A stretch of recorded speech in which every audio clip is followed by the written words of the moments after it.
Chers amis, bonsoir. Je viens ce soir partager avec vous une situation dans la région de Tchaoudjo. Un jeune prince de Sokodé, en la personne d'Aïva Abdou, a été arrêté ce soir. Son crime, c'est d'avoir interpellé le chef de l'État afin qu'il puisse intervenir dans un différend de terre et de chefferie qui oppose les Kabyais au thème de Paria, encore reconnu sous le nom de Lamatessi. Ce jeune écrivit une lettre, et donc, je pense en janvier, et pour interpeller le chef de l'État.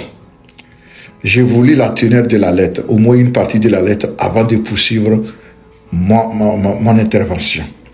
Le jeune dit, lettre ouverte au chef de l'État, Faure Gnassingbé, Monsieur le Président de la République, je suis Aïva Abdou Hiouane, conseiller municipal de Tchaoudjo 3, et c'est avec une profonde conviction et un grand respect que je m'adresse à vous aujourd'hui.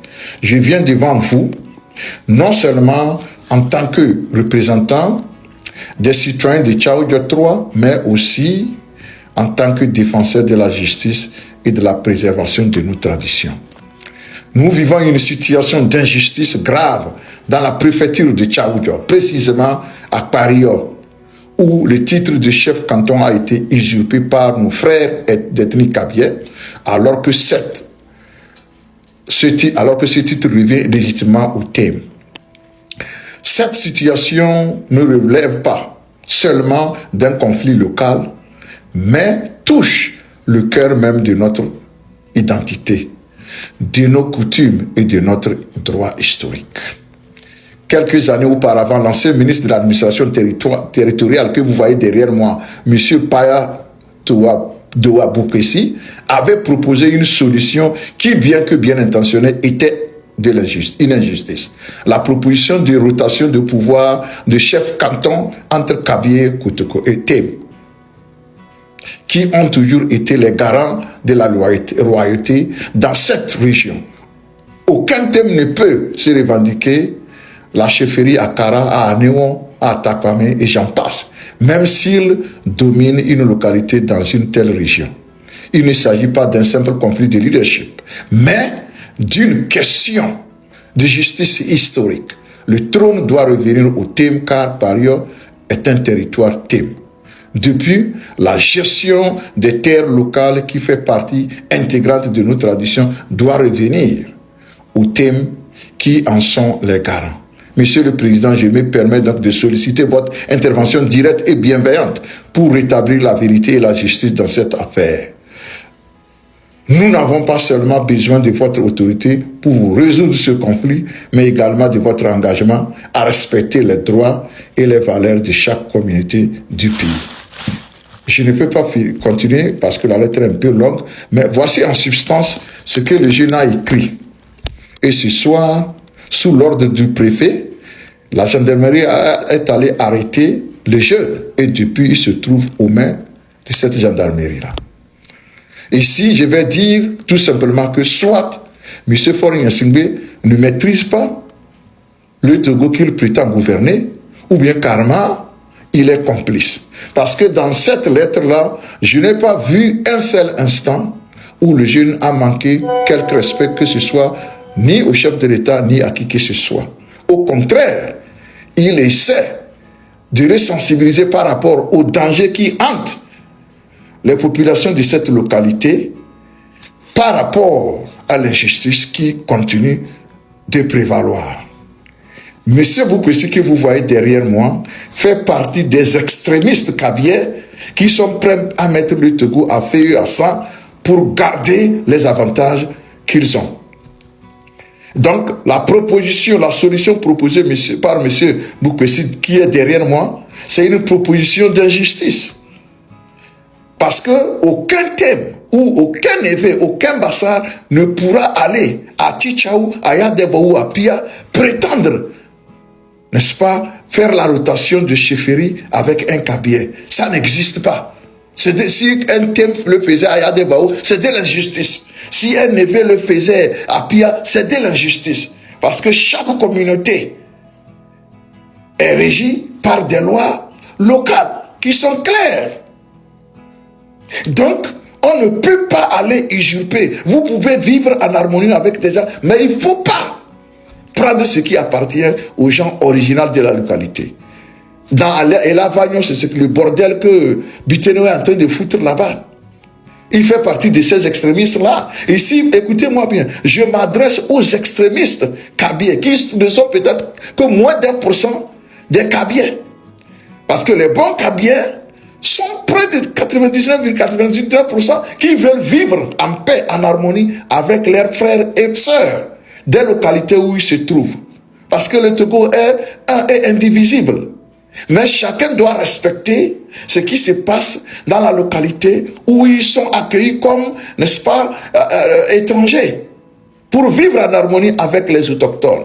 Mais les Bayo-Boukassi veulent remettre cette harmonie-là en cause. Ils ont instrumentalisé ce qui s'est passé à Sottebois. On n'a pas encore oublié le carnage, les génocides que ces extrémistes ont occasionné là-bas. Et ils sont prêts à refaire la même chose. C'est pourquoi je vais m'adresser ici aux bons kabiers, aux 99% des kabiers qui veulent vivre en harmonie, en respectant le droit de chacun partout où ils vont passer, qui ont la notion de la justice, de l'équité, du respect, n'est-ce pas, et de la qui sont aussi capables de gratitude. Je leur dis, leur silence risque de les rendre coupables. Je leur demande ce soir de dénoncer les extrémistes comme les Boukessi, les Bitenoé, qui sont en train de mettre la vie, l'avenir de toute une ethnie en danger, parce que ce qu'ils font, c'est un précédent qu'ils sont en train de créer pour la majorité des Kabyles, alors que vous n'êtes pour rien, vous n'y êtes pour rien. Alors je vous dis, votre silence risque d'être interprété comme une complicité. Comme on le dit, le silence des bons est pire que la méchanceté et les crimes des criminels, des mauvais. Chers Kabyles, agissez vite pour vous séparer le bon grain de l'ivraie, afin que les gens sachent que c'est cette poignée d'extrémistes qui est en train de vouloir entraîner toute une ethnie dans l'abîme. Dénoncez les Boukessi. Je demande à tous les Kabyles, les bons Kabyles, dénoncez les extrémistes dans vos rangs. Parce qu'ils sont un danger pour tout le monde. Ils sont un danger pour vous et pour nous tous. À M. Fornia Singbe, pour cette fois-ci, je vous donne le bénéfice du doute. J'ose croire que cette arrestation est l'œuvre de ces extrémistes-là dont je parle. Et si cela était le cas, d'ici demain, à travers nos interventions, vous aurez déjà appris ce qui s'est passé et vous allez ordonner sans délai la libération d'Abdou Aeva. Maintenant, au cas où cela n'a pas été fait, après quelques jours, on conclura que vous êtes au courant et que vous avez autorisé cette arrestation-là. Et là, nous reviendrons pour en parler. Mais cette fois-ci, je ne vous accuse de rien parce que les extrémistes sont capables de tout. Mais c'est vous que tout le monde voit. Mais je vous dis, je vous donne le bénéfice du doute jusqu'à demain ou au plus tard dimanche pour voir si le jeune est libéré ou pas. Le cas où il ne l'est pas, ça veut dire que vous avez appris l'histoire ou bien vous avez vous-même commandité l'histoire. Mais je ne veux pas vous accuser de cela pour le moment, puisque je connais la capacité des Boukessi à commettre des crimes pour vous faire endosser ces crimes-là. Chers amis, dites-moi dans les commentaires si les Boukessi ont fait ça, les extrémistes kabyles le font à l'insu du chef d'État, de l'État, ou bien il en sait quelque chose. Merci.